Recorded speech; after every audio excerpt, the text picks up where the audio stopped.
పుట్టి పెరిగింది మీ విద్యాభ్యాసం అంతా నల్గొండ కదా. Then why you choose in the Ibrahimpatnam sir? ఆ కాన్స్టిట్యున్సీ పైన ఎందుకు మీకు అంత మమకారం? నేను చూస్ చేయలేదు. కేసీఆర్ గారు ఏమన్నారండి? మీ విషయంలో ఎక్కడ తేడా జరిగిందంటారు? మీరు అడగడంలో ఫెయిల్ అయ్యారా, ఇవ్వడంలో వాళ్ళు ఫెయిల్ అయ్యారా? నేను అడగటంలో తేడా జరగలేదు. నేను ఇక్కడ కూడా పార్టీకి ఇంత కూడా నేను వ్యతిరేకంగా పనిచేయలేదు. మీరు ఎవరైనా మీరు ఇబ్బంది తెలుసుకోండి. చేయకున్నప్పుడు అలాంటిది మీరు అన్నారు కదా, నేను అమ్మాయిలకు చదవాలి, అమ్మాయిలకు అమ్ముకోవద్దు, తాండాలలో అమ్ముకునేదండి. మీరు చూడండి, శాండ్ మాఫియా, ల్యాండ్ మాఫియా నడుస్తుంది కదా మన దగ్గర. ఈరోజు రంగారెడ్డి జిల్లాలో ఉస్మానియాలో చదివితే వేస్ట్ అని చెప్పి అంటుంది. ఎందుకంటే అక్కడ ఎలాంటి తెలంగాణ వచ్చిన తర్వాత అది నిజమే అంటారా? కేసీఆర్ గారు అంటే మీలాంటి వాళ్ళు ముందు నుంచి పనిచేసిన వాళ్ళు, తనతో సన్నిహితంగా తన అనుచరులుగా ఉన్న వాళ్ళని కూడా దూరం చేసుకున్నారు. అయితే మీకు అక్కర్లేదు, మీ ముఖం చూసి ఓటేయరు, నా ముఖం చూసి ఓటేస్తుంది. ఏదో దేశంలో అధికారంలో ఉన్న బీజేపీని ఎందుకు చూస్ చేసుకోలేదు చంద్రశేఖర్ రెడ్డి గారు? అంటే ఆల్రెడీ ఫ్రెండ్లీ పార్టీస్ అనే ముద్ర కూడా ఉంది. శ్రావణి గారు, నేను ఏం ఆఫర్ చేశారు కాంగ్రెస్ పార్టీ? కాంగ్రెస్ అనేది ముందు మన తెలంగాణలో రీజనల్ పార్టీకి స్థానం ఉండదు. రెండు నేషనల్ పార్టీలు, కాంగ్రెస్ అండ్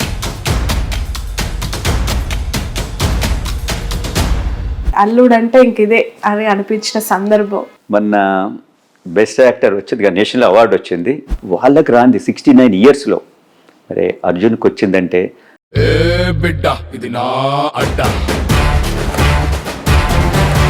హాయ్, హలో, నమస్తే, welcome to cube TV network. నేను మీ శ్రావణి, జర్నలిస్ట్. ప్రస్తుతం నాతో పాటు ఉన్న స్పెషల్ గెస్ట్ కేసీఆర్. కేసీఆర్ అంటే మనందరికీ తెలుసు బీఆర్ఎస్ అధినేత చంద్రశేఖరరావు గారని. కాదు, అదే పార్టీలో సుదీర్ఘంగా రాజకీయ నాయకుడిగా, ఐకాన్ స్టార్ అల్లు అర్జున్ మామగా, స్నేహారెడ్డి తండ్రిగా ఎన్నో సేవల్లో, ఎన్నో ట్రస్ట్ల ద్వారా సహాయ సహకారాలు, సోషల్ యాక్టివిటీస్ కూడా చేస్తూ ఉన్న వ్యక్తి ఈ కేసీఆర్. కంచర్ల చంద్రశేఖర్ రెడ్డి గారు ప్రస్తుతం మనతో పాటు ఉన్నారు. ఇటీవలే ఆయన కాంగ్రెస్ పార్టీలో జాయిన్ కావడం జరిగింది. తన రాజకీయ ప్రస్థానం, పర్సనల్ థింగ్స్ అన్నీ కూడా మనం అడిగి తెలుసుకుందాం. నమస్తే సార్. నమస్తే. బాగున్నారా? బాగున్నా. కేసీఆర్ అని పిలవాలి అయితే మిమ్మల్ని. నిజంగా మా ఫ్రెండ్స్ అందరూ అంటారు కేసీఆర్ అనేది. కొత్తగా కేసీఆర్ గారు పార్టీ పెట్టింది కదా 2001లో. అప్పుడు నేను కూడా తెలంగాణ అనేది చేసేది, కాంగ్రెస్లో తెలంగాణ వారికి ఉండేది. అప్పుడు వాళ్ళు ఏమన్నదంటే టీఆర్ఎస్ కేసీఆర్ ఆయన, కాంగ్రెస్ కేసీఆర్ నీవు అని చెప్పి అంటున్నది నవ్వుకుంటా. Okay, Congress from the beginning Congress అయినా సార్? ఆ రోజుల్లో ఎలా స్టార్ట్ అయింది మీ పొలిటికల్ జర్నీ? నేను మీ కాలేజీలో ఉన్నప్పుడు, తర్వాత యూత్ కాంగ్రెస్ ఉంటుంది కదా, అప్పుడు కాంగ్రెస్ అనేది చాలా బలంగా ఉండేది. సో యూత్ కాంగ్రెస్లో చాలా యాక్టివ్గా తిరిగేది. మేము హాస్టల్లో అప్పుడు పీడిఎస్ అని అది వేరువేరుగా ఆర్గనైజేషన్ ఉండేది. బట్ వీఆర్ కాంగ్రెస్ ఫోరంలో మేము ఉండేటోళ్ళం. ఓకే, చిన్న బాల్యం అంతా హైదరాబాద్ చుట్టుపక్కలే? నేను బాల్యం అంతా నాది నల్గొండలో జరిగింది. నేను నల్గొండ, బేసికల్గా నా ఎడ్యుకేషన్ కూడా గ్రామీణ ప్రాంతంలోనే జరిగింది. ఓన్లీ కాలేజ్ ఎడ్యుకేషన్ సిటీలో జరిగింది. ఓకే, సో మీరు కాంగ్రెస్ పార్టీలో కొనసాగి టీఆర్ఎస్, అంటే అప్పుడు టీఆర్ఎస్లో జాయిన్ అయిన తర్వాత కేసీఆర్ గారిని ఫస్ట్ కలుసుకున్నప్పుడు ఏమని పరిచయం చేసుకున్నారు? నాకు కేసీఆర్ గారు, నేను కలవక ముందే కేసీఆర్ గారు నన్ను పార్టీలోకి రమ్మని ఆహ్వానించారు వాళ్ళు. ఓకే, నిజంగా చెప్పాలంటే కేసీఆర్ గారు మేము చేసే కాంగ్రెస్లో ఉండి తెలంగాణ వాదాన్ని వినిపిస్తుండంటే, అప్పుడు ఒకసారి కేసీఆర్ గారు అన్నారు, మీరు కాంగ్రెస్లో ఉండి తెలంగాణ వాదాన్ని అంత గట్టిగా వినిపించలేరు, మీరు టీఆర్ఎస్ పార్టీలోకి వచ్చి మీరు నాతో కలిసి పనిచేద్దామన్నారు. కానీ మేము ఏమన్నామంటే, అప్పుడు కాంగ్రెసే తెలంగాణ ఇవ్వాలా, యాజ్ ఏ టీఆర్ఎస్ ఇండివిజువల్గా తనకున్న బలంతో ఇవ్వలేదు. ఎందుకంటే కాంగ్రెస్ అనేది national party, ruling party. So KCR గారితో అప్పుడు చెప్పాము, మేము తెలంగాణలో ఉండి మేము తెలంగాణ గురించి, కాంగ్రెస్లో ఉండి తెలంగాణ గురించి మాట్లాడతామని చెప్పి, మేము కాంగ్రెస్లో ఉన్నప్పుడు ఢిల్లీకి పోతే మేము డెఫినెట్ తెలంగాణ వాదాన్ని వినిపించేది అప్పుడున్న లీడర్లకు. మీకు చెప్పాలంటే మేము సోనియా గాంధీ గారిని కూడా 2-3 times కలిసి వారికి మేము వినిపించాం. నిజంగా చెప్పాలంటే మేము పదే సోనియా గాంధీ గారికి తెలంగాణ వాదాన్ని, తెలంగాణ ఎందుకు కావాలి, తెలంగాణ ప్రజలు ఏ విధంగా నష్టపోతున్నారు అంటే యునైటెడ్ ఏపీలో చెప్పటం వల్లనే ఆమె మనసులో వచ్చింది, మనసులో చొప్పించడమని మేము అనుకుంటాం. టీఆర్ఎస్ కంటే ముందు కాంగ్రెస్లో న్యాచురల్గా మా మాట వింటది కదా, దాని ద్వారానే ఆమె సోనియా గాంధీ గారు ఈళ్ళయ్యారు. ఇంకోటి కాంగ్రెస్ పార్టీ జాతీయ సిద్ధాంతాలు ఒకలా ఉంటాయి, రాష్ట్ర సిద్ధాంతాలు అప్పట్లో వేరేలా ఉండదు. ఎందుకంటే చాలా ముఖ్యమైన నాయకులు మీలాంటి వాళ్ళు ప్రత్యేక రాష్ట్రం కోరుకున్నారు, ప్రత్యేక రాష్ట్రం కోసం వాళ్ళు కూడా రాజీనామాలు చేశారు, వాళ్ళ గలం వినిపించారు. కాబట్టి ఖచ్చితంగా సోనియా గాంధీ గారు వినుంటారు అని అనుకోవచ్చు. 100% మీరు అన్నది కరెక్ట్. అప్పుడు ఇని సోనియా గాంధీ గారు ఏం చేశారంటే ప్రణబ్ ముఖర్జీకి ఇది రెఫర్ చేశారు. ప్రణబ్ ముఖర్జీ గారు దీన్ని ఏంటి తెలంగాణ అని చెప్పి ఈ విధంగా పదే పదే, అప్పుడు మీకు తెలుసు అనుకుంటా డాక్టర్ జి చిన్నారెడ్డి గారు, గోవర్ధన్ రెడ్డి గారు, నేను ఈ విధంగా మేము ప్రతిసారి ఢిల్లీకి అంటే పార్టీ ఏదైనా ఏఐసి సెషన్ కానీ ఇంకేదైనా కానీ పోయినప్పుడు మేము ఆ సెషన్ అటెండ్ చేసి తెలంగాణ కావాలని చెప్పి వీళ్ళ దగ్గర పోయేది. సో మాకు అపాయింట్మెంట్ ఇచ్చిందంటే మేము ఫస్ట్ అడిగేది తెలంగాణ కావాలా. ఆ విధంగా కాబట్టి ఆమె మనసులో తెలంగాణ ఎందుకు ఈ విధంగా అడుగుతుందని చెప్పి అనుకొని ఆమె దాని గురించి ఆలోచన చేసి సో లాస్ట్కు తెలంగాణ ఇచ్చింది అనుకుంటా 2014లో. సార్, బీఆర్ఎస్ పార్టీలో మీ ప్రయాణం, ఇప్పుడు కాంగ్రెస్ పార్టీలోకి వచ్చిన తర్వాత మీ ప్రయాణం అప్పుడు ఎలా ఉంది, ఇప్పుడు ఎలా ఉండబోతుందని మీరు ఎక్స్పెక్ట్ చేసి జాయిన్ అయ్యారు? టీఆర్ఎస్లో మీకు తెలుసు, నేను తెలంగాణ కోసం టీఆర్ఎస్ పార్టీ, కాంగ్రెస్లో ఉండి తెలంగాణ కోసం మేము పనిచేసినాం. సో ఎప్పుడైతే కేసీఆర్ గారు టీఆర్ఎస్ పార్టీ నాకు మీకు ఇబ్రాహీంపట్నం ఎవరు లేరు ఇక్కడ మాకు కావాల్సినంత, అంటే ఇక్కడ కాంటాక్ట్ చేసేంత పెద్ద లీడర్ లేడు, శేఖర్ రెడ్డి నీవు తెలంగాణ వాదివి, కాంగ్రెస్లో ఉండి తెలంగాణ వాదాన్ని వినిపించినవు, నీవు వచ్చి కాంటాక్ట్ చేయాలంటే నేను అప్పుడు కాంటాక్ట్ చేసి జరిగింది. నేను ఓడిపోయిన తర్వాత అక్కడ తెలంగాణ కోసం పనిచేసిన వాళ్ళు, తెలంగాణ ఉద్యమకారులు వాళ్ళందరినీ కూడా పార్టీ మెల్లమెల్లగా మర్చిపోవడం జరిగింది. నేను ఓడిపోయినా కూడా అక్కడ ఇబ్రాహీంపట్నంలో మీరు అడగండి, అక్కడ ప్రతి గ్రామం నేను తిరిగాను. ఈరోజు మీరు ఒక తాండా, రంగారెడ్డి జిల్లాలో తాండాలు ఎక్కువ, మీకు తెలుసు కదా. జనరల్గా ట్రైబల్స్ ఏం చేస్తారంటే అమ్మాయిలను చదువు అనేది ఉండదు అక్కడ, అమ్మాయి ఏం చదువుకోవాలా అని ఒక ఫీలింగ్ ఉంటుంది, అమ్మాయిని చిన్న చూపు కూడా చూస్తారు. నేను ప్రతి గ్రామానికి పోయి అమ్మాయిలు చదువుకోవాలి, ఈ యొక్క మోడర్న్ ఏజ్లో 21st సెంచరీలో అమ్మాయిలు అబ్బాయిలు కలిసి చదువుకుంటేనే ఈ యొక్క సొసైటీ అనేది బాగుపడుతుంది, మీ కుటుంబం కూడా అభివృద్ధిలోకి వస్తుంది, మీరు అమ్మాయిలను చిన్న చూపు చూడుతుంది. ప్రతి గ్రామంలో ఒక అవేర్నెస్ క్యాంపులు చేసేటోళ్ళం. సో ఈ విధంగా పెద్ద ఎత్తున నేను అక్కడ కార్యక్రమాలు చేశాను. సో టీఆర్ఎస్లో నేను ఓడిపోయినా అనే ఒక ఫీలింగ్ లేకుండా ప్రతి నిత్యం కూడా ఏదో ఒక కార్యక్రమం చేసేటోని, అది హెల్త్ క్యాంప్ కావచ్చు, ఈ అమ్మాయిలు చదువుకోవాలని చెప్పి అనేది ఒక అవేర్నెస్ క్యాంప్ కావచ్చు. ఈ విధంగా నేను తర్వాత మేము హరితహారం క్యాంపులు కూడా పెద్ద ఎత్తున చేసేటోళ్ళం. సో ఈ విధంగా నేను బీఆర్ఎస్లో ఉన్నప్పుడు నా కేసీఆర్ ఫౌండేషన్ ద్వారా, కేసీఆర్ ఫౌండేషన్ నేను ఒకటి దాని ద్వారా ఎన్నో కార్యక్రమాలు చేశాను. కానీ తెలంగాణ లీడర్ ఏదైతే ఉన్నాడో, అధ్యక్షులు ఉన్నారో, లేకుంటే నెక్స్ట్ ఉన్న లీడర్స్ అయినా ఈ తెలంగాణ కోసం పనిచేసిన వాళ్ళు, లేకుంటే తెలంగాణ వచ్చిన తర్వాత కాంటాక్ట్ చేసిన ఈ నాయకులకు కొద్దిగా సపోర్ట్ చేద్దామనే ఒక విషయాన్ని వాళ్ళు విస్మరించారు. దాంతో కొద్దిగా నాకు ఈ పార్టీ అనేది ఓన్లీ తన కుటుంబం కోసమే పనిచేస్తుంది, లేకుంటే రియల్గా చూస్తే మీరు చూడండి, సరే డెవలప్మెంట్ చేసినా అంటుండు, డెవలప్మెంట్ అనేది హైదరాబాద్ తోటే డెవలప్మెంట్ కదా, హైదరాబాద్ లేకుంటే డెవలప్మెంట్ లేదు, రెవెన్యూ మొత్తం హైదరాబాద్కి వెళ్ళి వస్తుంది. డెవలప్మెంట్ చేసినా అని అంటున్నాడు, కానీ ఆ డెవలప్మెంట్ ఏ విధంగా చేస్తున్నాం రియల్గా వచ్చిన డబ్బులతోటి మనం అనుకున్న డెవలప్మెంట్ అవుతుందా లేదా అని చెప్పి వాళ్ళు ఎప్పుడు చూడలే. ఏమైనా రియల్ ఎస్టేట్ వాళ్ళు, ఇంకో వాళ్ళు, వీళ్ళకే వాళ్ళు ఎక్కువ సహాయపడ్డారని చెప్పి నేను అనుకుంటాను. ఓకే, 2014లో మీకు టికెట్ ఇస్తే ఓడిపోవడం జరిగింది ఇబ్రహీంపట్నం నుంచి. యాక్చువల్గా మీరు పుట్టి పెరిగింది, మీ విద్యాభ్యాసం అంతా నల్గొండ కదా, then why you choose in the Ibrahimpatnam sir? ఆ కాన్స్టిట్యున్సీ పైన ఎందుకు మీకు అంత మమకారం? నేను చూజ్ చేయలేదు. ఓకే, అధిష్టానం. అప్పుడు కేసీఆర్ గారు ఏమన్నారంటే, టీఆర్ఎస్ పార్టీ ఏమన్నదంటే, ఇక్కడ కరెక్ట్ క్యాండిడేట్ లేడు, అక్కడ కాంటాక్ట్ చేసేదానికి క్యాండిడేట్ దొరకలేరు వాళ్ళకు. నాకప్పుడు నేను కాంగ్రెస్లో ఉండి న్యాచురల్గా వీళ్ళతో కూడా ఇంటరాక్ట్ అయ్యేది కదా, దానితో నన్ను పిలిచారు. అక్కడ నాకు కాలేజ్ ఉంది, ఓకే. ఇంజనీరింగ్ కాలేజ్ ఉంది, ఇంజనీరింగ్ కాలేజ్తో గ్రామీణ ప్రాంతానికి ఏమి పరిచయాలు పెద్ద స్టూడెంట్స్ అనేటోళ్ళు డిఫరెంట్ ప్లేస్ నుంచి వస్తారు. It's not school. సో అయినా కూడా నేను తెలంగాణ మీద ఉన్న ప్రేమతోటి నేను పోయి కాంటాక్ట్ చేశా. తెలంగాణ వచ్చింది, అరే మనం అక్కడ టీఆర్ఎస్ లీడర్ పిలుస్తూ ఉన్నారు, పోయి కాంటాక్ట్ చేస్తే మంచిదే కదా. తెలంగాణ వచ్చిన తర్వాత ఇక్కడ క్యాండిడేట్ లేడు, మంచి అంటే గట్టి క్యాండిడేట్ లేడు అనేది ఎందుకు రావాలనే ఉద్దేశంతో నేను పోయి కాంటాక్ట్ చేశాను. కాంటాక్ట్ చేసినా కూడా నేను ఓడిపోయినా అనే ఒక ఫీలింగ్ కూడా ఏం రాలేదు నాకు. సరే ఓడిపోయినా కూడా ప్రభుత్వం ఏర్పడ్డది. నిజంగా చెప్పాలంటే ఇబ్రాహీంపట్నం హైదరాబాద్ దగ్గరుండి చాలా వెనుకబడ్డ ప్రాంతం. నేను ఉన్న 2-3 ఏళ్లలో నాకు ఏదైతే ప్రభుత్వంతో కొద్దిగా నేను పనులు చేసే కార్యక్రమం అంత ఉన్న చనువుతోటి నేను ఎన్నో కార్యక్రమాలు చేశాను. అక్కడ అంతకుముందు కొందరు ల్యాండ్ వాళ్ళు గవర్నమెంట్ చేసింది, తీసుకున్నదనమాట. ఏది అక్కడ పోలీసు ఎస్టాబ్లిష్మెంట్ చాలా ఉన్నాయి మీకు ఇబ్రాహీంపట్నం నుంచి. Central police, state police, training centres. దాంట్లో భూమి పోగొట్టుకున్న వాళ్ళకు కాంపన్సేషన్ కూడా ఇవ్వలేదు. ఆ కాంపన్సేషన్ కూడా నేను ఇప్పించాను. ఆ విధంగా నేను చేశాను అనమాట. ఇప్పుడు రాచకొండ కమిషనరేట్ ఉంది కదా, రాచకొండ కమిషనరేట్ అనే పేరును నేనే తీసుకొచ్చాను. అప్పుడు నేను ఉన్నప్పుడు రాచకొండ నక్సలైట్స్ అనేటోళ్ళు, ఇదేంది రాచకొండ అనేది నక్సలైట్ దళం అనుకునేది నేను. అదొక ప్లేసు, అదొక హిస్టారికల్ ప్లేస్ అని నాకు తెలియదు. రాచకొండ దళం అనే అంటే నక్సలైట్లే రాచకొండ అనుకునేది, కానీ అదొక హిస్టారికల్ ప్లేసు.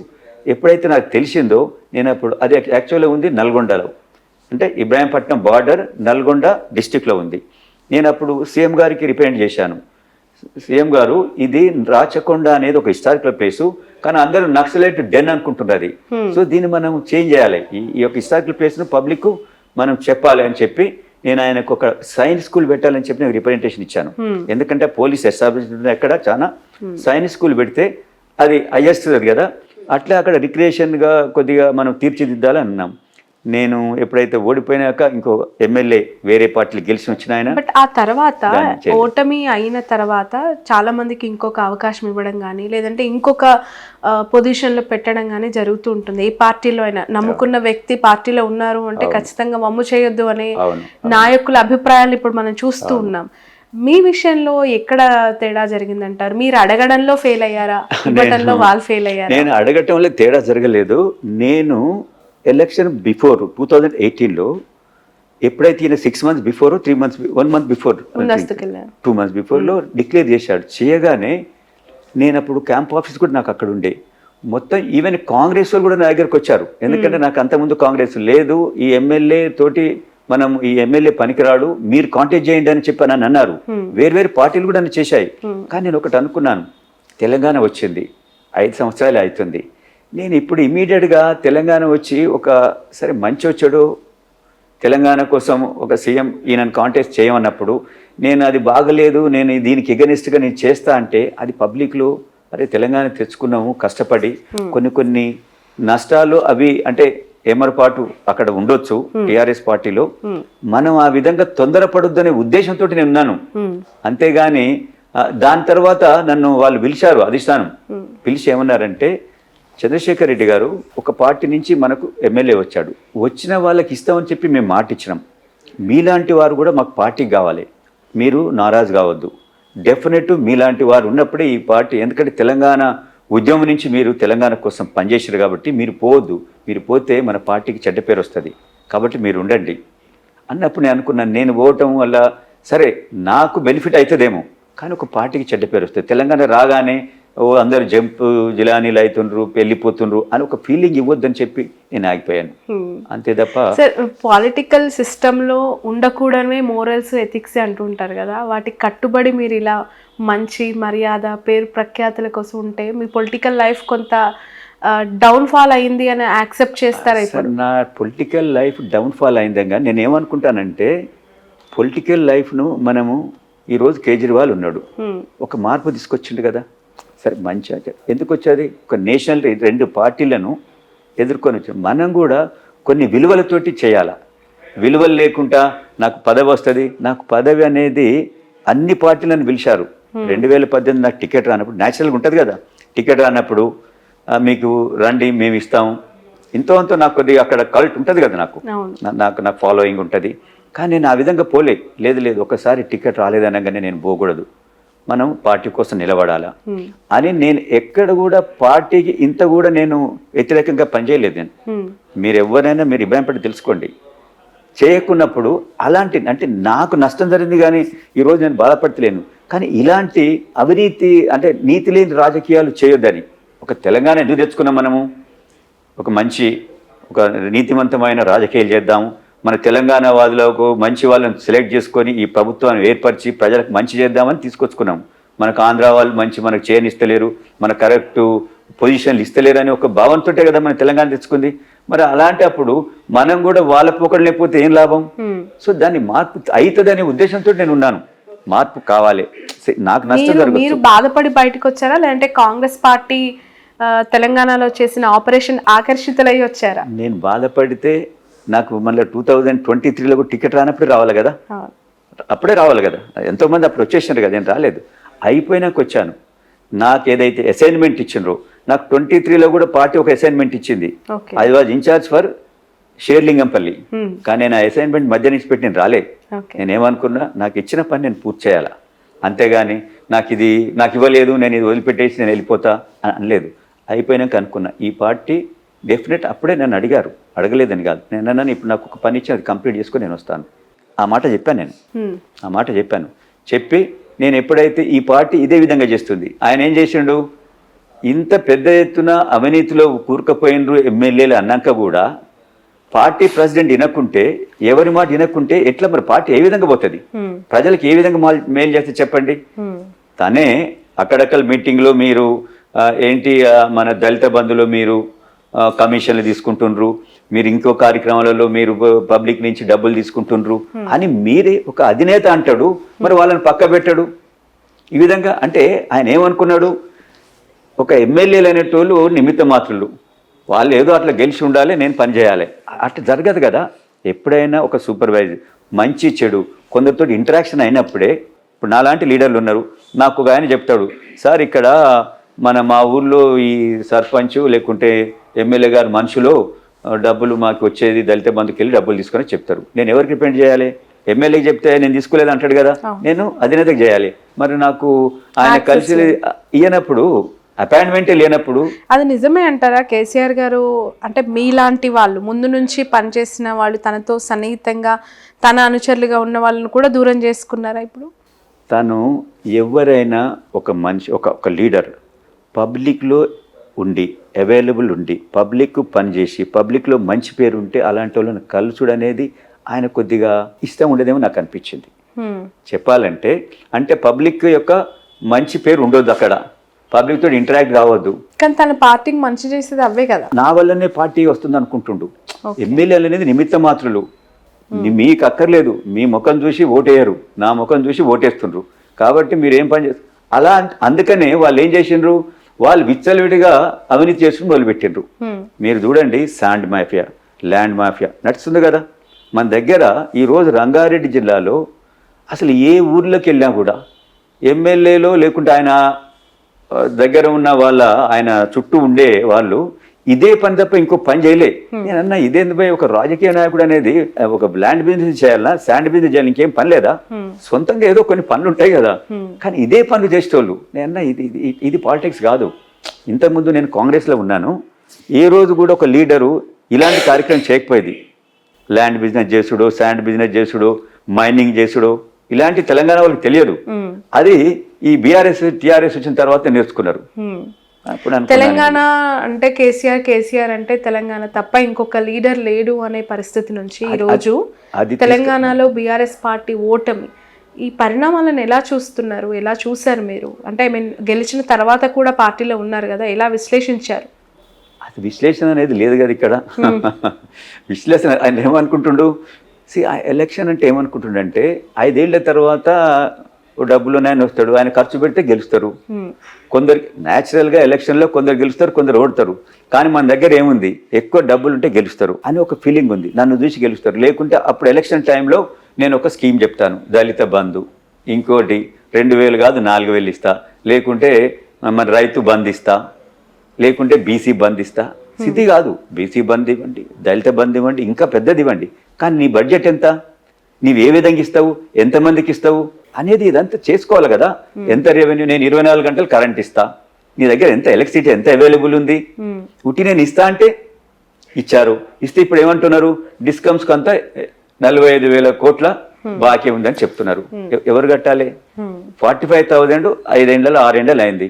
ఇంకొక 5 ఏళ్ళ తర్వాత అది 1,00,000 కోట్లు అవుతుంది. తర్వాత ఎలక్ట్రిసిటీ బోర్డు అనేది దివాలా తీసి మూలకు కూర్చుంటుంది.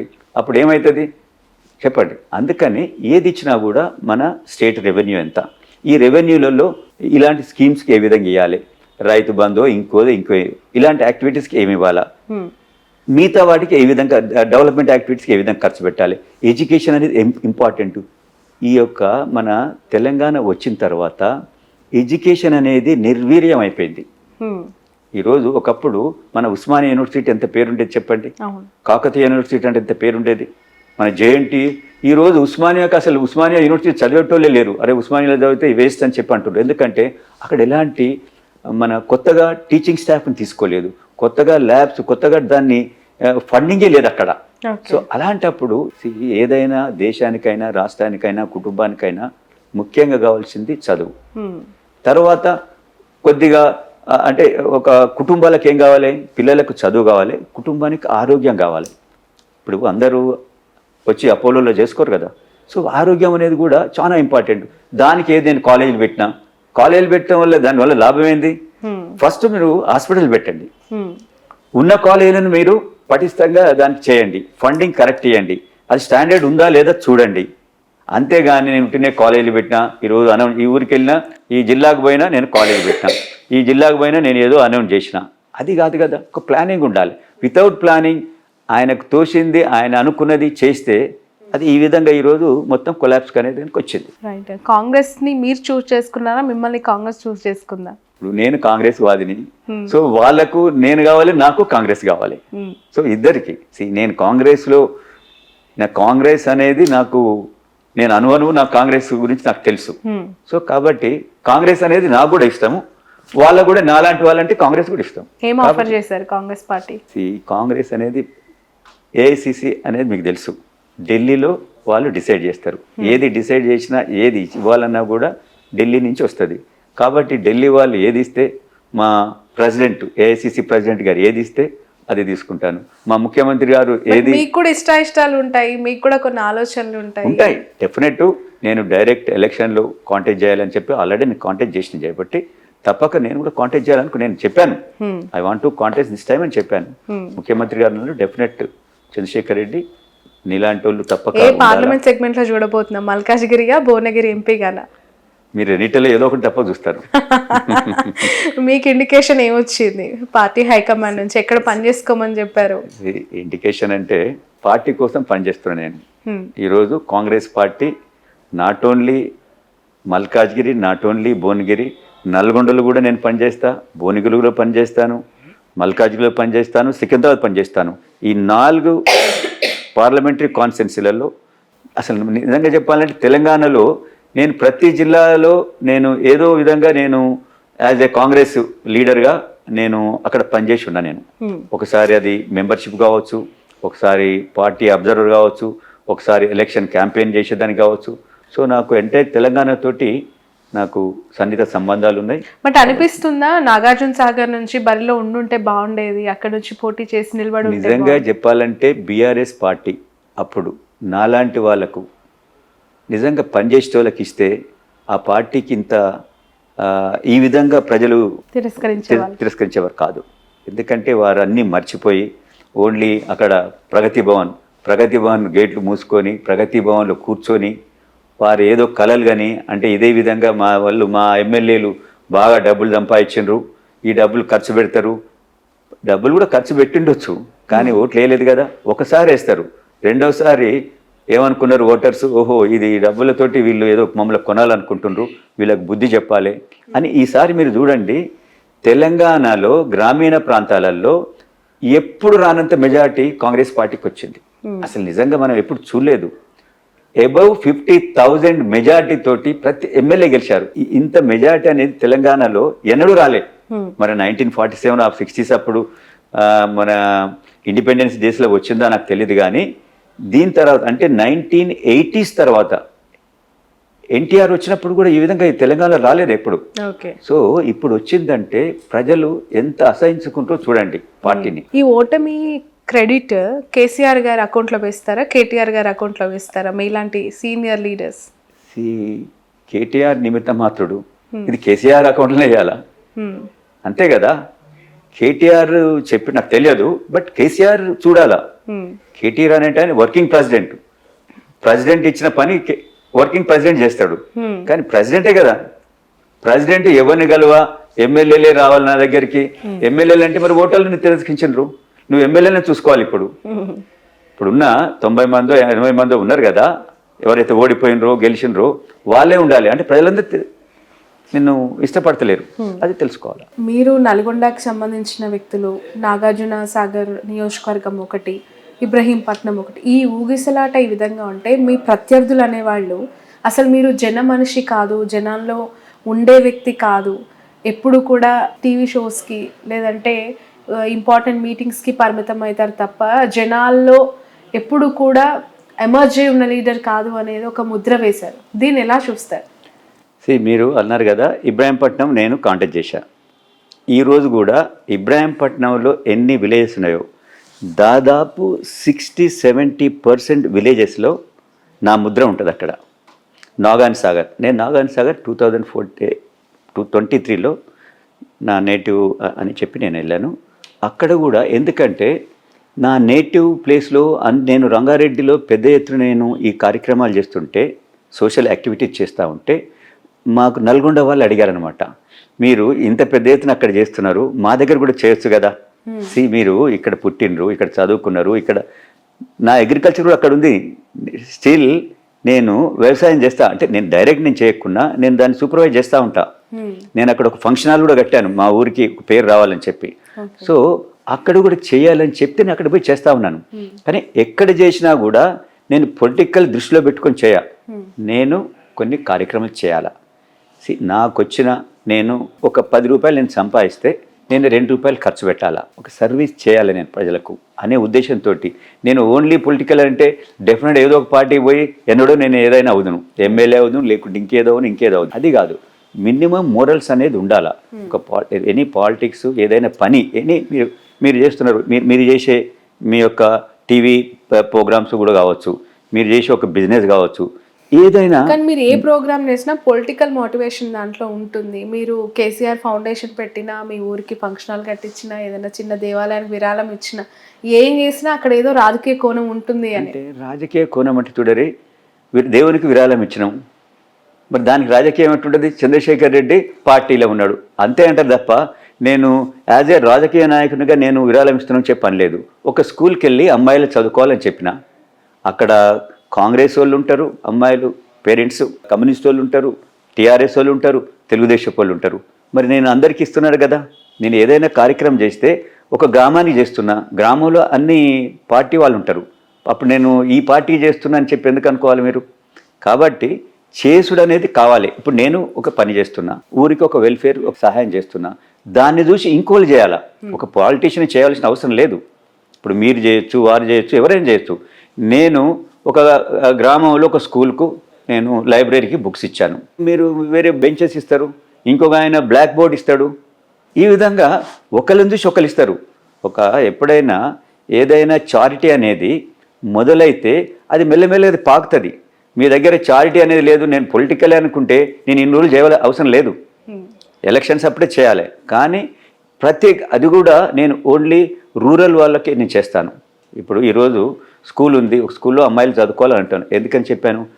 10th తర్వాత అమ్మాయిలు ఇంటర్మీడియట్ చదువుకోరు ఊళ్ళల్లో. ఎందుకు? ఇంటర్మీడియట్ ఆ ఊళ్ళో లేదు, వేరే ఊరికి పోవాలంటే అక్కడ ఎస్టాబ్లిష్ చేయాలి, ఇల్లు పెట్టాలి, తల్లి పోవాలి, లేకుంటే ఎవరో పోయి ఉండాలి, అమ్మాయి కదా అని వాళ్ళు వదిలిపెట్టేస్తారు. నేను అప్పుడు ఏం చెప్తాను? అక్కడ ఉన్న పెద్ద మనుషులు పేరెంట్స్ని పిలిచి 10th అయిపోయింది, అమ్మాయిని ఇంటర్మీడియట్ చదివించాలి, మీ తల్లి మీరు వ్యవసాయమో ఇంకే పని ఉందో మీరు బంద్ చేసుకోండి, ఒక 1 year 2 years. ఇంటర్మీడియట్ తర్వాత మీరు అమ్మాయిని ఇంట్లో కూర్చోబెట్టారు, కానీ ఇంటర్మీడియట్ తర్వాత అమ్మాయి తల్లిదండ్రులు ఒప్పిస్తుంది ఫర్దర్ చదువుకోవాలని. అంటే ఈ విధంగా నేను చేస్తూ ఉంటే దీంట్లో పొలిటికల్ అనేది కాదు కదా. రైట్. ఆల్రెడీ కాంగ్రెస్ పార్టీలో ఉన్న ఆస్పిరెంట్స్ చాలా ఎక్కువ మంది, అంటే టికెట్లు రాక కొంతమంది ఇబ్బంది పడితే టికెట్స్ వచ్చి ఓడిపోయిన వాళ్ళు మళ్ళీ ఎంపీగా పోటీ చేస్తామని ఆశ పెట్టుకొని ఉన్నారు. ఇప్పుడు బీఆర్ఎస్ నుంచి వచ్చిన వాళ్ళని ఏ విధంగా అకామిడేట్ చేస్తుంది అనుకుంటున్నారు కాంగ్రెస్ పార్టీ? ఎందుకు అంటే లైక్ మీరు either Bhuvanagiri or Nalgonda, maybe Malkajgiri అని చెప్పి వార్తలు వస్తున్న నేపథ్యంలో అక్కడ ఆల్రెడీ పోటీ ఉంది కదా. నేను ఎక్కడ ఇచ్చినా కూడా ఇప్పుడు ఈరోజు కాంగ్రెస్ వర్సెస్ బీజేపీ, బీఆర్ఎస్ మనుషుల కంటే మనుషులు కాదు ఇక్కడ. ఈరోజు నేషనల్ పార్టీస్, ఈరోజు ప్రజలకందరికి ఏమనుకుంటున్నారు, నేషనల్ పార్టీసే ఈ యొక్క దేశానికి కావాలనుకుంటున్నారు. ప్రతి రాష్ట్రం వల్ల ఎన్నో రీజనల్ పార్టీస్ ఉన్నాయి. ఈ రీజనల్ పార్టీస్ ఏమవుతుంది, వీళ్ళు వస్తారు, వీళ్ళు దాంట్లో ఒక డిస్ప్యూట్ వస్తుంది, డివైడ్ అవుతారు, మళ్ళీ అక్కడ డిస్ప్యూట్ వస్తుంది, డివైడ్. మహారాష్ట్రలో చూస్తున్నారు, మీరు బీహార్లో చూస్తున్నారు. ఈ విధంగా ప్రతి దగ్గర కూడా రీజనల్ పార్టీ ద్వారా ఏమవుతుందంటే ఎక్కువగా పబ్లిక్లో ఒక ఏమంటారు కులము, మతము, వర్గము ఈ విధంగా డివైడ్ అవుతూ ఉన్నారు. సో ఇది మంచిది కాదు దేశానికి. ఎందుకంటే 140 కోట్ల ఉన్న ఈ భారతదేశంలో ఇంత పెద్ద ఎత్తున ఇంత రీజనల్ పార్టీలు వచ్చి ఇన్ని డివిజన్లు చేస్తే అంటే రేపు ముందుకు పోయేదానికి చాలా కష్టమవుతుంది. ఏదో దేశంలో అధికారంలో ఉన్న బీజేపీని ఎందుకు చూస్ చేసుకోలేదు చంద్రశేఖర్ రెడ్డి గారు? అంటే ఆల్రెడీ ఫ్రెండ్లీ పార్టీస్ అనే ముద్ర కూడా ఉంది. శ్రావణి గారు, నేను చెప్పాను కదా, నేను కాంగ్రెస్ పార్టీ నుంచి వచ్చినాన్ని. న్యాచురల్గా నేను ఎంతకుముందు ఏ పార్టీతో ఎలైన్ అయి ఉన్నానో ఆ పార్టీ నేను అడుగుతాను. నన్ను ప్రతి పార్టీ అడిగారు. టికెట్ రానప్పుడు 2018 అయినా 23 అయినా మీరు ఎన్ని పార్టీలు, అన్ని పార్టీలు అడిగారు. బీజేపీ అడిగారు, ఇంకో పార్టీ అడిగారు. బట్ న్యాచురల్గా నేను ఏదో ఒకసారి నేను ఈ పార్టీలకు వచ్చా, బీఆర్ఎస్లకు, టీఆర్ఎస్లకు. ఎందుకు వచ్చా, ఇది అట్లీస్ట్ తెలంగాణ కోసం పనిచేసిన పార్టీ అని. అదర్వైజ్ నేను ఈ పార్టీకి వెళ్ళి చూడలేదు. ఈ పార్టీ నాకు 2014 ముందు కూడా అడిగింది, అడగలేదు కాదు. 2014 కంటే ముందు, ఎలక్షన్ కంటే ముందు ఎన్నోసార్లు అడిగింది. కానీ నేను అప్పుడు ఏమనుకున్నా, తెలంగాణ వచ్చింది, తెలంగాణ తెచ్చింది, రెండు పార్టీలు యాక్చువల్గా టీఆర్ఎస్ పార్టీ మెర్జ్ కావాలి కాంగ్రెస్ పార్టీలో, అంతే కదా, కాలేదు. అయినా కూడా తెలంగాణ తెచ్చిన ఒక ప్రేమతోటి నేను ఆ పార్టీలో జాయిన్ అయ్యాను. అది తప్ప ఇంకా వేరేదేం లేదు. చాలా సుదీర్ఘమైన ప్రయాణం కదా. కేసీఆర్ గారితో మీరు కలిసి చాలా క్షణాలు గడిపి ఉంటారు, హరీష్ రావు గారితో, కేటీఆర్ గారితో. ముగ్గురిని చూసినప్పుడు ఏమనిపిస్తూ ఉంటుందండి? అంటే ఆల్రెడీ కేసీఆర్ సీఎంగా చూసేసాం 2 terms. Either Harish Rao, either KTR గారు, ఎవరికి ఉన్నాయి సీఎం అయ్యే అవకాశాలు అంటే ఏం చెప్తారు ఫ్యూచర్లో? రీజనల్ పార్టీలో ఎవరికి ఉంటుంది, కొడుకే ఉంటుంది. రీజనల్ పార్టీ అది డెఫినెట్ కేటీఆర్కే ఉంటుంది అయితే. కానీ ఇప్పుడు రీజనల్ పార్టీకి ఇక్కడ స్థానం లేకుండా అయిపోయింది. ముందు మన తెలంగాణలో రీజనల్ పార్టీకి స్థానం ఉండదు. 2 నేషనల్ పార్టీలు, కాంగ్రెస్ అండ్ బీజేపీ, ఈ రెండింటినే పబ్లిక్ చూజ్ చేసుకుంటారు. ఈ 2 పార్టీలే ఈ యొక్క తెలంగాణను ముందుకు నడుచుకుపోతాయి. Okay, right. ఇప్పుడు బీజేపీ వర్సెస్ కాంగ్రెస్ గా ఈ ఎంపీ ఎలక్షన్స్ ఉండబోతున్నాయని చెప్తున్నారు కదా. ఎన్ని స్థానాలు కాంగ్రెస్ టార్గెట్ గా పెట్టుకుంది? సీఎం గారు ఏం చెప్పారు జాయిన్ అయిన రోజు? కాంగ్రెస్ అంటే సీఎం గారు ఎన్ని స్థానాలు అన్నది ఆయన మనసులో ఉన్నమాట నాకు తెలియదు. నా వరకు నేను అనుకుంటున్నాను ఎలా పని చేయాలని కాంగ్రెస్ పార్టీ ఆల్మోస్ట్ ఇప్పుడున్న ఇది, ఎందుకంటే మొత్తం ఎంటైర్ తెలంగాణ సమాజం మొత్తం ఒక సిటీలో ఒక మార్పు రాలేదు, రూరల్ మొత్తం కూడా కాంగ్రెస్కి వెళ్ళి చూస్తూ ఉంది. సో సిటీలో మీకు 3 కాన్స్టిట్యున్సీలు ఉన్నాయి, సికింద్రాబాద్, మల్కాజ్గిరి, హైదరాబాద్. 3 తప్ప 14 కాన్స్టిట్యున్సీలు 100% కాంగ్రెస్కే ఉన్నాయి. ఇప్పుడు సిటీ ఓటర్స్ కూడా టువర్డ్స్ కాంగ్రెస్ చూస్తూ ఉన్నారు. మీరు చూసారు మొన్న హైదరాబాద్లో కాంగ్రెస్ క్యాండిడేట్స్ దాదాపు గెలుపు దగ్గర దాకా వచ్చారు. కాబట్టి 14 రూరల్ కాన్స్టిట్యున్సీలు 100% కాంగ్రెస్కే వస్తుంది. సిటీలో కూడా 2 కాన్స్టిట్యున్సీలు కాంగ్రెస్కు వస్తాయని చెప్పి నేను అనుకుంటున్నాను. రైట్. కాంగ్రెస్ పార్టీ ఒక సముద్రం లాంటి పార్టీ అంటారు. కాంగ్రెస్ ఒక పెద్ద సముదాయం, అందులో ఉన్న లీడర్లంతా అణువులు అని చెప్తూ ఉంటారు కదా. సో అందులో మీ స్థానం ఎంత, మీరు ఎలా ఉంటారు? ఎందుకంటే you are very soft and polite person and more విలువలు, విశ్వసనీయత అని మాట్లాడుతూ ఉంటారు. మీలాంటి వాళ్ళకి ఇప్పుడున్న కాంగ్రెస్ అసలు సెట్ అవుతుందా? కాంగ్రెస్లో మీరు విలువలతోటి లేదా, ఇప్పుడు మీరు అణువులు అని అంటున్నారు. అణువులు కలిసే నీటి బిందువులు అవుతాయి కదా, నీటి బిందువులు కలిసే నదులు అవుతాయి కదా. కాబట్టి అంటే ఏదైనా ఒక మంచితనం తోటి ఒక క్యారెక్టర్ తోటి ముందుకు పోతేనే ఏదైనా ఉంటుంది. పార్టీ అయినా కూడా, ఒక కుటుంబం అయినా కూడా, ఒక మనిషి అయినా కూడా క్యారెక్టర్ లేనప్పుడు ఒకేసారి ఒకే ఉచ్చ దిశ పోవచ్చు, కానీ అది పడిపోతారు. కాబట్టి ఎప్పుడైనా ఒక నిబద్ధతతోటి, నిజాయితీతోటి పనిచేసినప్పుడే ఒక పార్టీకైనా ఒక మనిషికైనా పేరు వస్తుంది. సో నేను నమ్ముతాను. కంచెర్ల అనే ఇంటి పేరు మీది. ఈ ఇంటి పేరుతో చాలా కుటుంబాలు ఉన్నాయి అండ్ మోర్ పొలిటికల్ ఫ్యామిలీస్ చాలా ఎక్కువగా ఉన్నాయి. అంటే పాలిటిక్స్ లో మీకు సంబంధించిన వాళ్ళు అండ్ మీకు రిలేటివ్స్ గా కూడా చాలా మంది ఇప్పుడు ప్రముఖ లీడర్స్ ఉన్నారంట. విన్నాను నేను. డికే అరుణ గారు కూడా మీకు రిలేటివ్ అవుతారు. కంచెల కాదు కదా, మాకు రిలేటివ్. యా కంచెర్ల కాకపోయినా రిలేటివ్ అనిపిస్తుందా ఎప్పుడైనా? చాలా మంది ఉన్నతంగా ఉన్నారు పాలిటిక్స్ లో, మనం ఎందుకు లేము అట్లేం లేదు. ఉన్నతంగా అంటే ఇప్పుడు మా నేచురల్గా మీరు అంటున్నారు కంచెర్ల వాళ్ళు చాలా ఉన్నారు అంటే, మేము మా రిలేటివ్స్, మాకు సంబంధించిన వాళ్ళు ప్రజలతోటి మమైక్యం అయినప్పుడే కదా. అంటే ఒకసారి వస్తూ ఉంటారు, పోతూ ఉంటారు. సో అదేవిధంగా మేము చేస్తూ ఉంటాం. పార్టీ పదవి అనేది వచ్చినా రాకున్నా మేమందరం ఏదో సొసైటీ చేయాలి, సమాజానికి చేయాలా అనే తపనతో మేము చేస్తాం. మా ఊర్లో ఇప్పుడు మేము అగ్రికల్చర్ చేసినా కూడా ఊర్లో ఉన్న వారికి అందరికీ సహాయం పడేటట్టే చేస్తాం తప్ప మేము ఒక్కలమే తినాలి, మేము ఒక్కలమే బాగుపడాలి అనే ఒక ఫీలింగ్ తోటి చేయం. అందుకని ప్రజలు కూడా మమ్మల్ని యాక్సెప్ట్ చేస్తారు. మేము అంటే మీరు అన్నారు కదా మృదు భాషతోటి, అంటే మేము ఎప్పుడు కూడా ఎవరిని కూడా తులనాడం, ఎవరు రౌడీజం చెయ్యం. ఏదైనా మంచి ఉంటే మంచి అంటాం, చెడు ఉంటే చెడు అని చెప్తాం, ధైర్యంతో చెప్తాం. చెడ్డ వాళ్ళకి ఎప్పుడు సపోర్ట్ చేయము, మంచి వాళ్ళతో ఎప్పటికీ ఉంటాం. కాబట్టి ఇది మా నైజం. డికే అన్న గారికి మీకు ఎలా అండి రిలేషన్స్? రిలేషన్ డెఫినెట్ ఉంటుంది కదా. రిలేషన్ చేయబట్టి నా డాటర్ను టీకే అన్న గారి బావగారి కొడుకు ఇచ్చినాం కాబట్టి ఆ రిలేషన్. అంటే రిలేషన్ అనేది పోదు కదా. రిలేషన్ అనేది డిఫరెంట్, పొలిటికల్ అనేది డిఫరెంట్. సో ఒకే కుటుంబంలో చాలా పార్టీ యొక్క లీడర్స్ ఉన్నారు ఇప్పుడు. అవును కదా. రైట్. మీ వెనక కనిపిస్తూ ఉన్నది అద్భుతమైన ఫోటో అల్లు అర్జున్ గారు అలాగే ముర్ము గారిది. పెళ్లి చేసే రోజు, ఈ పెళ్లి ఖాయమైన రోజు అనుకున్నారా దేశానికి ఉత్తమ అన్నటువంటి అల్లుడు అవబోతున్నారు? అంటే మెగా ఫ్యామిలీ అనేది అప్పటికే ఉన్నది కదా, ఎస్టాబ్లిష్ అయి ఉన్నది.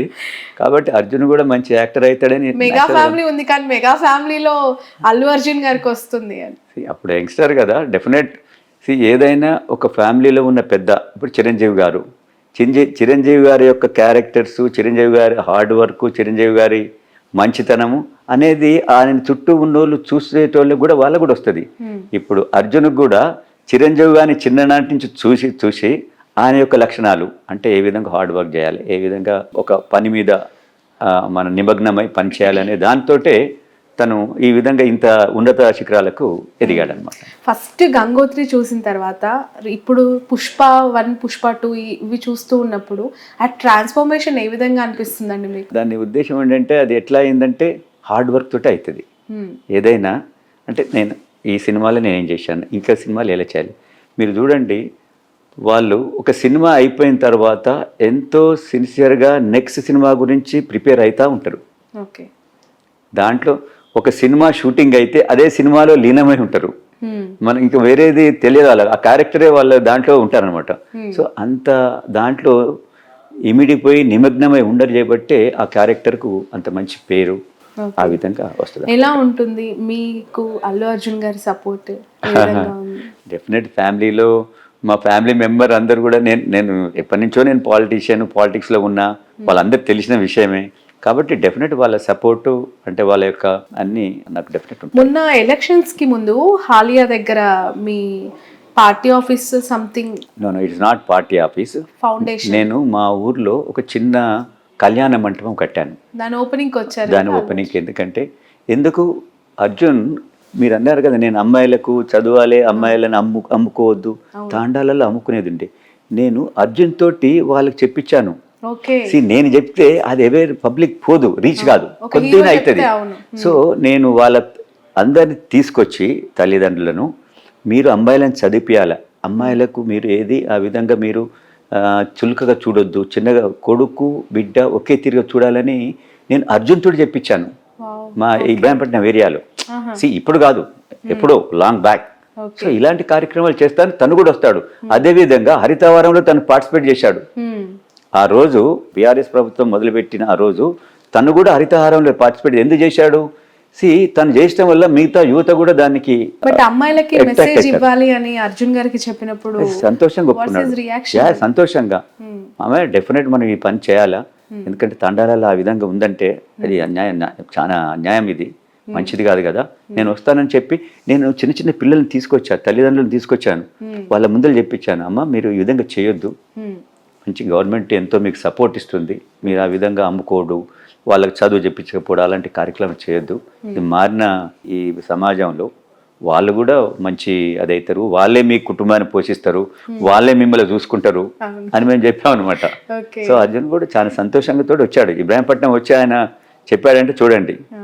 బట్ అప్పుడు మీ దానికి హాలియా దగ్గరికి వచ్చినప్పుడు ఎక్కువగా పొలిటికల్ కమెంట్స్ కానీ పొలిటికల్ ఈ డెవలప్మెంట్స్కి చాలా దూరంగా ఆ ప్రోగ్రామ్ చేయడం జరిగింది. ఎందుకంటారు? ఎందుకంటే అర్జున్ ఆయన సినిమా ఫీల్డ్ వేరు, ఆయన ఫీల్డ్ ఆయనది, నా ఫీల్డ్ నాది. బట్ మీరు మామగా అంటే నాకు సజెషన్స్ ఏమైనా ఇవ్వచ్చేమో, ఏమని పొలిటికల్ ఉన్నప్పుడు మీరు ఈ కార్యక్రమం చేయండి, మంచి కార్యక్రమం చేయాలా, పాలిటిక్స్లో ఈ విధంగా ఓన్లీ పాలిటిషియన్ అంటే సినిమాలు ఏమంటే చూపిస్తారు చెప్పండి మీరు. జనరల్గా నేను అడిగాను మా అరవింద్ గారిని, ఎవరో మా ఫ్రెండ్ ఒక ఆయన అన్నాడు, చంద్రశేఖర్ రెడ్డి సినిమాలు ఏదన్నా చూపించాలి పోయి మంచిగా ఉంటుందని చెప్పి మీరు చూపించాలంటే, అంటే ఏమన్నా తెలుసా, సినిమాలో పాలిటిషియన్ అంటే ఒక విలనే అని అన్నాడు ఆయన. జనరల్గా పాలిటిషియన్ ఎట్లా చూపిస్తారు, ఆయన ఏదో ఊళ్ళో ఉన్న వాళ్ళను వాళ్ళ ల్యాండ్స్ లాక్కున్నట్టు ఇంకేదో చేస్తున్నట్టు చూపిస్తారు. అంటే ఆ విధంగా పబ్లిక్లో ఎస్టాబ్లిష్ అయింది. మీరు కూడా నన్ను ఏమంటుండ్రు, ఎంత సాఫ్ట్గా ఉంటే ఎట్లా అని చాలా మంది అంటారు, మీరే కాదు. నేనన్నా అంటే పాలిటిషియన్ అనగానే రౌడిజమే చేయాలనా, ల్యాండ్ గ్రాబే చేయాలనా, అది పోవాలి కదా. సో అందుకని ఆయన ఫీల్డ్ వేరు, ఆయన సినిమాలు అది, దాంట్లో తన యొక్క ఏమంటారు వాళ్ళను ప్రొఫెషనల్గా దాంట్లో ఆయన ఉంటాడు. నేను నా యొక్క ప్రొఫెషన్ పాలిటిక్స్లో నేను సమాజానికి ఎట్ట సేవ చేయాలి, తన ఫ్యాన్స్ని ఏ విధంగా అలరించాలి, అంతే కదా. ఒక సినిమా యాక్టర్ కావాల్సింది ఏంది, ఫ్యాన్స్ హ్యాపీ ఫీల్ కావాలి, తను చేసే క్యారెక్టర్ చూసి వాళ్ళు ఇంప్రెస్ కావాలి. నేను పాలిటిక్స్లో ఉన్నప్పుడు ఈ పాలిటిషియన్ కరెక్ట్, ఇలాంటి పాలిటిషియన్ ఉండాలి అనేది, సరే నేను ఎస్టాబ్లిష్ అయినా కాదు అది వేరు విషయం, అట్లీస్ట్ కొందరైనా ఇలాంటి పాలిటిషియన్ మనకు కావాలి. మార్పు అనేది వస్తుంది, మార్పు ఈరోజు రాకపోవచ్చు, రేపు రావచ్చు, తప్పక మార్పు అనేది వస్తుంది. సో నా ఫీల్డ్లో నేను ఏ విధంగా నిబద్ధతతో ఉంటానో తను కూడా తన ఫీల్డ్ అంత నిబద్ధతతోటి ఆ యొక్క దాంట్లో ఉంటాడు అన్నమాట. ఏమైనా సజెషన్స్ ఇచ్చారా పార్టీ మార్పు అనే అంశం పైన చెప్పినప్పుడు కానీ జాయిన్ అయ్యారు? నేను పార్టీ మారుతున్నది కూడా నేను చెప్పలేదు, తను ఇక్కడ కూడా లేడు, నవ్ ఈజ్ ఇన్ అబ్రాడ్లో ఉన్నాడు. సో నేను యాక్చువల్గా నేను మామూలుగా ఉన్నప్పుడు మా కాంగ్రెస్ లీడర్లు నన్ను అప్రోచ్ అయ్యారు, చంద్రశేఖర్ రెడ్డి గారు ఈ విధంగా అవుతున్నారు, మీలాంటి మీరు కాంగ్రెస్ వాది, మీరు ఈ పార్టీలు ఏంటి, మీరు రావాలి, ఈ విధంగా చాలా మంది ఇప్పుడు వస్తున్నారు అంటే, నేను అప్పటికప్పుడు నేర్చుకొని సీఎం గారిని కలిశాను. సీఎం గారు ఏమన్నారంటే, అరే నువ్వు ఈ విధంగా ఎప్పటి నుంచో నువ్వు కాంగ్రెస్, ఆయన కూడా చూశాడు నన్ను, నేను కాంగ్రెస్లోనే కార్యక్రమాలు చేస్తూ ఉంటే చూస్తాడు కదా తను కూడా యాజ్ ఎ లీడర్గా, చూసి రమ్మన్నప్పుడు సరే నేను కూడా ఇంప్రెస్ అయ్యాను. డెఫినెట్ సరే ఏదైతే మనకు కరెక్టు అది ప్లాట్ఫాము, ఇది ఈ ఫ్యామిలీ ఈ పార్టీలో నేను ఇమ్మడలేనని చెప్పి నేను దాంట్లో జాయిన్ కావడం. ఓకే, మీ పాపకి తెలుసా మీరు పార్టీ? నా డాటర్ తెలుస్తుంది కదా. ఓకే, తనేమన్నారు, తన రియాక్షన్? అన్న నీ ఇష్టం అన్న, నువ్వు ఏది మంచిగా అనిపిస్తుంటే ఆ పని చెయ్యి. వాళ్ళకి తెలుసు నేను పాలిటిక్స్లో నేను పవర్ కోసమే పరిగెత్తనని వాళ్ళకి తెలుసు. నేను ఏది చేసినా కూడా, నేను ఇప్పుడు కాలేజ్ నడిపినా కూడా చాలా సిస్టమేటిక్. నేను కాంట్రాక్టర్ను, సివిల్ కాంట్రాక్టర్ను. నేను కాంట్రాక్ట్ చేసేటప్పుడు కూడా ఈరోజు రిటైర్డ్ అయిన ఇంజనీర్లు, చీఫ్ ఇంజనీర్లు అయిన వాళ్ళు కూడా ఈ రోజు దాకా కూడా అంటారు, అక్కడ వర్క్ చేసినా కూడా చాలా సిస్టమేటిక్ నేను చేసేది. నేను వర్క్ చేస్తుందంటే ఇంజనీర్ అనుకునేది ఇది 100% ఇది క్వాలిటీ వర్క్ అవుతుంది, ఇంకా మేము దీన్ని ఇన్స్పెక్షన్ కూడా చేయొచ్చు. ఈరోజు చూస్తున్నాం కదా మనం, మేడిగడ్డ, ఆ గడ్డ, ఈ గడ్డ, అది ఆ విధంగా. అంటే కాంట్రాక్టర్ చేసేటప్పుడు కూడా నేను అంత నిబద్ధతతోటి నేను చేసేవాడిని. ఈవెన్ నేను కాలేజ్ నడిపినా కూడా నిబద్ధతతో నడుపుతాను. నేను పాలిటిక్స్లో కూడా విలువలు పాటిస్తాను. నాకు పదవి వచ్చినా రాకున్నా విలువలతోటి ఉంటాం. రైట్. మొన్న జనరల్ ఎలక్షన్స్లో ఎక్కడో నేను మీ ఇంటర్వ్యూ కోసం ప్రిపేర్ అవుతున్నప్పుడు మీ న్యూస్ చూస్తే అందులో ఒకటి ఇంట్రెస్టింగ్ న్యూస్ ఒకటి కనిపించింది. అరుణమ్మ గారిది ఓటు గల్లంత అయింది అని చెప్పి, మీ వైఫ్ ఓటు మొన్న ఎన్నికల్లో గల్లంత అయింది అని చెప్పి, నిజమేనా? అంటే నేను అప్పుడు ఎలక్షన్ నా ఓటు వేసినాను, నేను అప్పుడు ఇన్ఛార్జ్ FNCC దగ్గరికి తను వచ్చి లైన్ లో నిల్చున్న తర్వాత ఓటు వేయడానికి వెళ్తే అందులో తన మేడం పేరు లేదు అని చెప్పి వెనక్కి వచ్చేసినట్టు అందులో ఉంది సారాంశం. నాకు నిజంగా చెప్పాలంటే నేను చెక్ చేయలేదు.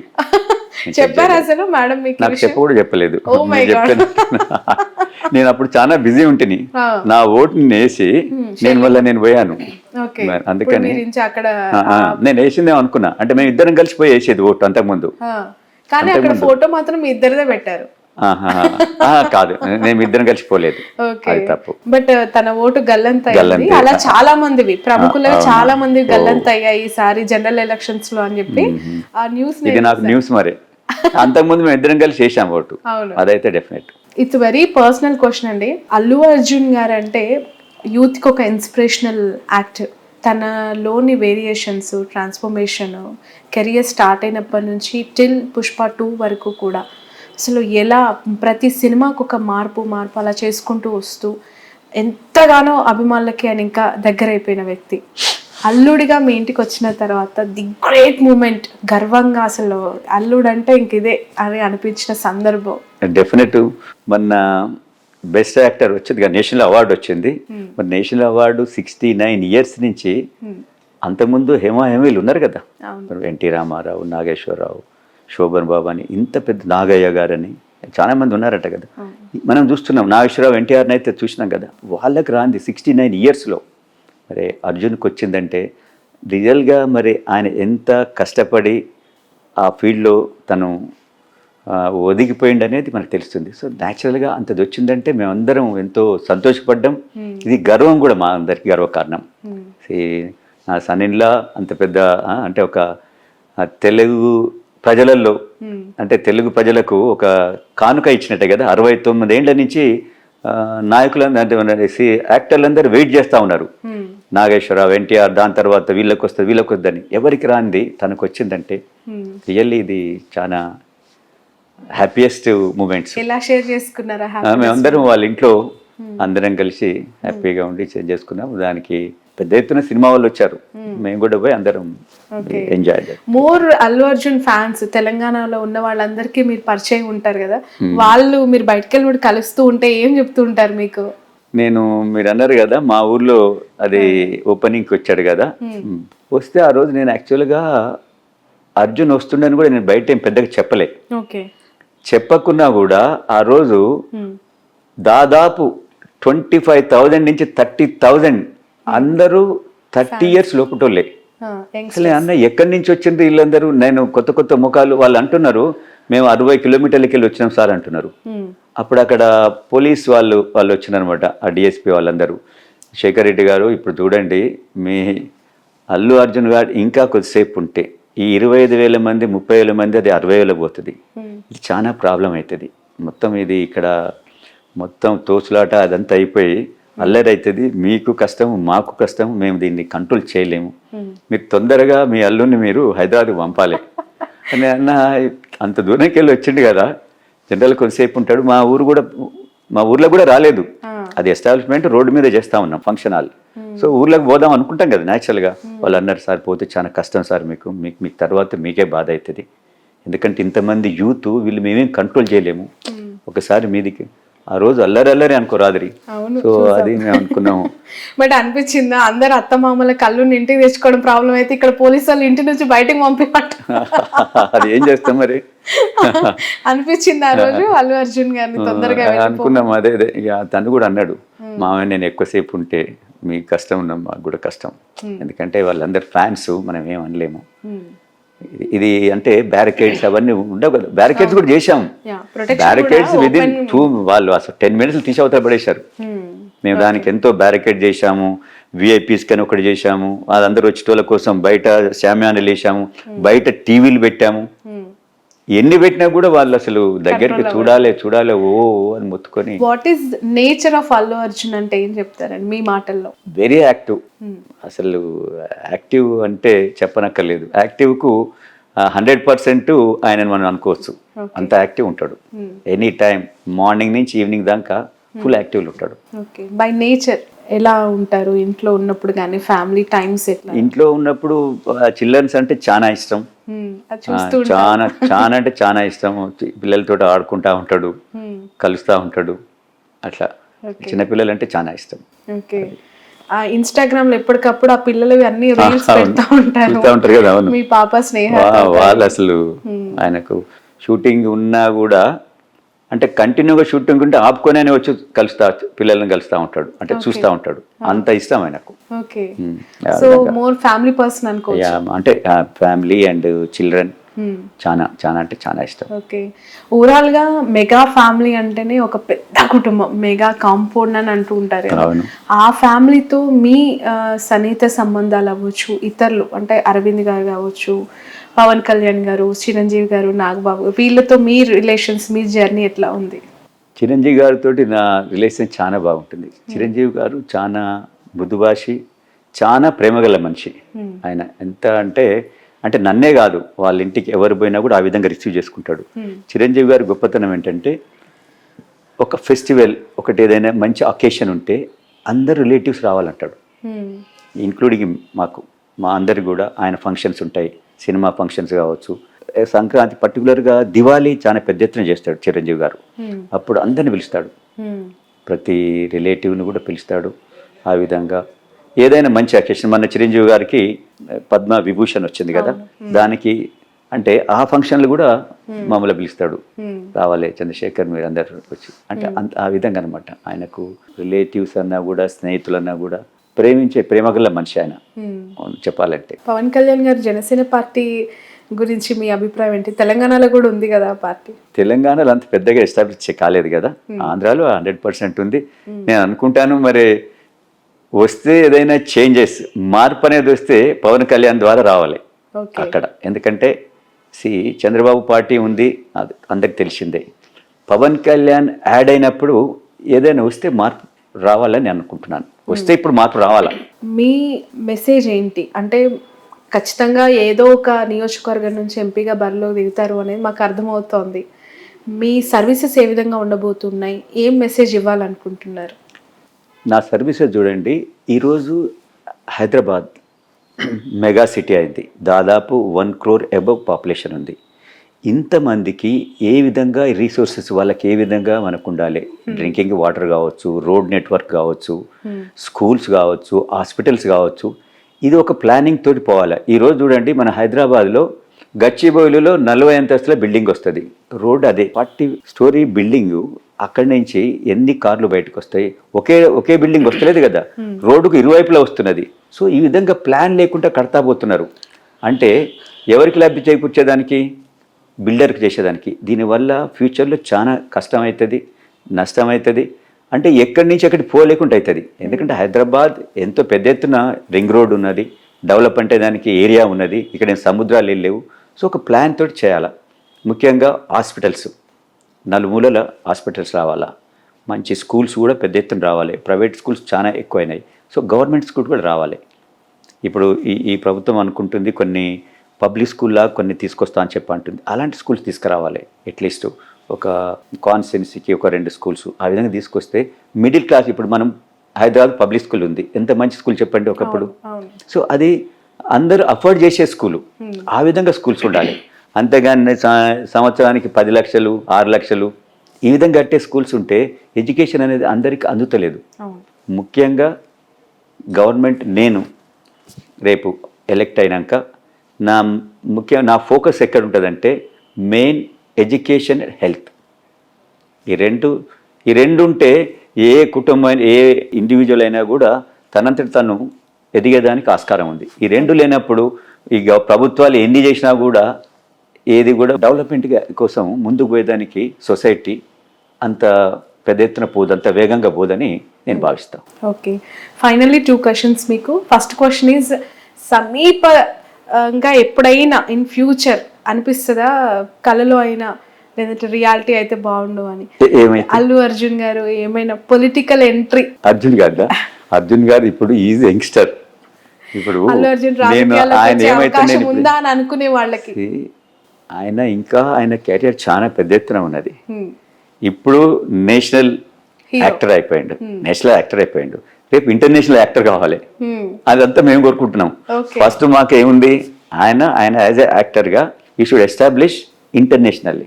నెక్స్ట్ టార్గెట్ అదేనా? 100% అది కావాలి. అదే మా ఒక ఇష్టం. సో చెప్పారా హాలీవుడ్ ఆఫర్స్ ఖచ్చితంగా చేయబోతున్నాను అని?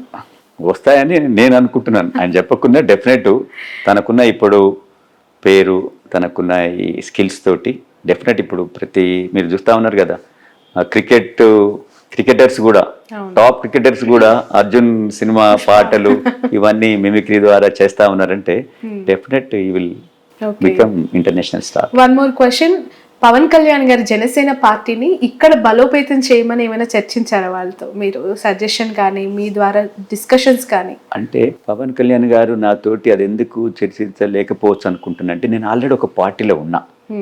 సో ఒక పార్టీలో ఉన్నప్పుడు పవన్ కళ్యాణ్ కూడా కొద్దిగా ఎథిక్స్ తోటి నడిచే మంచి ఆయన. ఒక పార్టీలో ఉన్న చంద్రశేఖర్ రెడ్డిని ఈ పార్టీకి ఎట్లా, ఈ పార్టీకి రాని అడిగేటోడు కాడు. మనకి ఇష్టం ఉంటే పోతే అప్పుడు ఏమైనా చేస్తాడేమో కానీ, కాబట్టి ఆ విషయం నిజంగా మా మధ్యన ఎప్పుడు రాలేదు. Okay, right. సో పుష్ప 2కి అందరూ వెయిట్ చేస్తూ ఉన్నారు. మీ ఒపీనియన్ ఏంటి? పుష్ప వెయిటింగ్ ఏ విధంగా ఉంది మీ ఫ్యామిలీలో? మీకు మీరు అన్నదే నేను ఆ డైరెక్టర్ కూడా అడిగాను. నేను నాకు ఈ మధ్యనే ఎక్కడో కలిసిండు చిరంజీవి గారి దాంట్లో కలిస్తే నేను అడిగా వారిని, డైరెక్టర్ గారు కానీ ప్రొడ్యూసర్ని అడిగాను. ప్రొడ్యూసర్ గారు, ఇది మీకు న్యాయం కాదు, మొత్తం ఫ్యాన్స్ అందరూ వెయిట్ చేస్తా ఉన్నారు, మీరు సంవత్సరాల కొద్దీ దీన్ని అట్లే ఆపలేదండి చంద్రశేఖర్ రెడ్డి గారు, నాదేం లేదు. డైరెక్టర్ అండ్ యాక్టర్ ఇద్దరు కూడా వాళ్ళు అసలు ఆ సినిమా ప్రతి దాన్ని కూడా, ప్రతి సీన్ కూడా వాళ్ళంత పర్టికులర్ చేస్తా ఉన్నారు. సో దానివల్ల లేట్ అవుతుంది తప్ప నా తరఫుకెళ్ళి నేను లేట్ చేస్తలేని చెప్పాడు. డెఫినెట్ డేట్ కూడా ఇచ్చారు కదా, August 15th అని. డెఫినెట్ August 15th అని రాబోతుంది, అందరినీ ఆలోచించబోతుంది. సో ప్రతి సినిమా రిలీజ్ అయిన ప్రతి సినిమా ఫ్యామిలీతో చూస్తారా? చూస్తాం, ఫ్యామిలీతో చూస్తాం, అర్జున్ తోటి కలిసి చూస్తాము. అవునా? అంటే డైరెక్ట్ సినిమాలను చూస్తాడు కదా, సుదర్శన్ థియేటర్ లో ఎక్కువ చూస్తా ఉంటారు. చాలా మంది హీరోస్ కి రిలీజ్ అయిన సినిమా ఫ్యాన్స్ తో చూడాలి, అట్లా ఫ్యామిలీని తీసుకెళ్లాలని ఉంటుంది, అది ఒక కోరిక. సో ఈ పుష్ప కూడా మీరు ఫ్యామిలీతో? మేము పుష్ప 1 చూసినాము. నాకు అప్పుడు అసలు సినిమా చూస్తుంటే ఒక హాఫ్ అన్ అవర్ దాకా ఆ సినిమా ఏం జరుగుతుందో నాకు అర్థం కాలే. మొత్తం ఫ్యాన్స్ అల్లరి చేస్తున్నారు. అప్పుడు నేను ఇది సినిమా ఎట్లా చూడాలి అని అంటే, అర్జున్ అన్నాడు, మామయ్య ఇట్లే ఉంటది, ఫస్ట్ డే ఉంటే ఇదే విధంగా ఉంటుంది అన్నాడు. తర్వాత నేను మళ్ళీ నెక్స్ట్ పోయి తర్వాత చూశాను నేను మళ్ళీ క్లియర్ గా వేరే దాంట్లోకి పోయి. అంటే ఫ్యాన్స్ ఆ రోజు ఫస్ట్ 2 days అట్లా ఫ్యాన్స్ అందరూ ఆ ఏరియా మొత్తం నిండుకొని ఉన్నారు అనమాట. ఏ థియేటర్ దగ్గర అట్లే ఉన్నారు వాళ్ళు. సో తర్వాత ఒక 15 days 20 days తర్వాత ఏం పోయినట్టుందండి. రైట్. అల్లు అర్జున్ గారు ఫ్యాన్స్ ఆటోమేటికల్లీ మీకు కూడా పొలిటికల్ లో సపోర్ట్ చేస్తున్నారు. అయితే మీరు నిన్ననే వాళ్ళు వచ్చిండ్రు, సార్ మేము ఆ సిటీలో, నేను ఎక్కడో ఏరియా చెప్పిండు, నేను ఉప్పల్ ఏరియాలో సార్ అల్లు అర్జున్ ఫ్యాన్స్ అసోసియేషన్కి నేను అధ్యక్షుడిని అని వచ్చాడు. ఓకే బై, థ్యాంక్ యూ అని చెప్పి ఆ విధంగా వస్తూ ఉంటారు. నేను ఎక్కడ వెళ్ళినా కూడా అంటే తెలిసి ఉంటే నేను వచ్చినా అని వాళ్ళకు అందరికి తెలియదు కదా, తెలిసినప్పుడు చాలా మంది కలుస్తూ ఉంటారు. నేను పోతా ఉంటే కూడా ఎంతో మంది, సార్ మీరు అల్లు అర్జున్ గారు మామగారు సార్ కొందరు అంటారు, స్నేహ డాడీ నా సార్ అని చెప్పి కొందరు అడుగుతారు. అంటే నాకంటే ఎక్కువ నా డాటర్ కూడా నోన్ అయింది. తను స్నేహ గారు ఏదో బిజినెస్ లాంచ్ చేశారు అని విన్నాం సార్. అంటే బిజినెస్ అంటే తను కూడా కిడ్స్ వీళ్ళకి ఎక్కువ అది వాళ్ళకి ఇష్టం, కిడ్స్ సంబంధించినది అవన్నీ చేస్తూ ఉంటుంది. అది హాస్పిటల్లో కిడ్స్ కోసము ఏంటి మన డాల్స్ బొమ్మలు అవి ఉంటాయి కదా, అవి ఇచ్చటం, వాళ్ళ ఫోటోగ్రఫీ అదంతా ఎదురు చూస్తూ ఉంటుంది. బట్ నేను వాళ్ళ బిజినెస్ లో కూడా నేను ఎప్పుడు ఇన్వాల్వ్ అవ్వను. వాళ్ళ యంగ్స్టర్స్ వాళ్ళకి ఇష్టం ఉన్న ఫీల్డ్ వాళ్ళు చేస్తా పోతుంటారు. Right. Thank you so much Chandrasekhar Reddy garu, మీ వాల్యుబుల్ టైం యాక్చువల్లీ చాలా బిజీగా ఉన్న మా కోసం కేటాయించినందుకు. Wish you all the best, wish you all the success. మీరు కూడా ఏంటంటే ఉమెన్ కి ఎక్కువ నేను ఇంపార్టెన్స్ ఇస్తా, మీరందరూ ఎస్టాబ్లిష్ కావాలి, మంచిగా కావాలనే ఉద్దేశం నాకు ఉంటుంది. నాకు మిమ్మల్ని లైవ్ లో చూస్తుంటే కూడా అదే అనిపిస్తుంది. And you are proven already. ఎందుకు అంటే ఆల్రెడీ స్నేహారెడ్డి గారి యొక్క లైఫ్ గ్రోత్ ఏ విధంగా ఉంది, తనకి మీరు ఎంత ఫ్రీడమ్ ఇచ్చారు అనేది మేము కల్లారా చూసాం కాబట్టి 100%. Thank you so much. Wish you all the best. మీరు కోరుకున్న స్థానం నుంచి మీరు పోటీ చేయాలి, విజయం అందుకోవాలని మనస్ఫూర్తిగా కోరుకుంటున్నాను. ఇది చంద్రశేఖర్ రెడ్డి గారితో స్పెషల్ ఇంటర్వ్యూ. ఆయన పార్లమెంట్ సెగ్మెంట్ నుంచి బరిలోకి దిగబోతున్నారు. నియోజకవర్గం ఇంకా ఖరారు కాకపోయినా కాంగ్రెస్ పార్టీ నుంచి ఈసారి గెలుపు ఖచ్చితంగా ఉంటుందని ధీమా వ్యక్తం చేస్తున్నారు. That's all for now.